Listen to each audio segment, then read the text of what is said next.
moi je reste optimiste. Parce que la batterie de sanctions qui a été prononcée par la CEDEAO et l'UMOA, je connais la fragilité du Niger, je connais le contexte économique et financier du Niger, pour avoir été ministre des Finances par le passé, mais aussi de par de mes fonctions de Premier ministre. C'est un pays qui ne pourra pas résister à ce genre de sanctions. Sur le plan économique, ça va être une catastrophe. Sur le plan social, ça va être une catastrophe.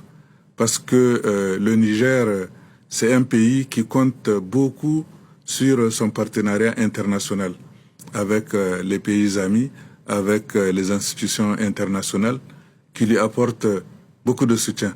Particulièrement en ce qui concerne le dernier semestre de l'année, c'est un semestre que nous bouclons généralement avec les aides budgétaires qui nous proviennent de l'Union européenne, de la Banque mondiale et du FMI en particulier, ainsi que de l'Agence française de développement.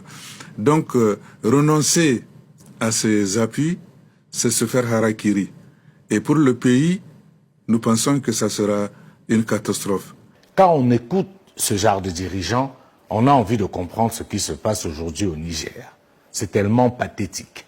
Comment un dirigeant de ce niveau peut se réjouir du fait que la population de son pays va souffrir du fait des sanctions illégitimes et totalement inhumaines infligées par la CEDEAO?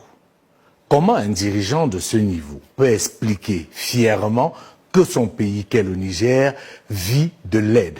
Cela démontre tout simplement son incompétence, son incapacité et même son illégitimité.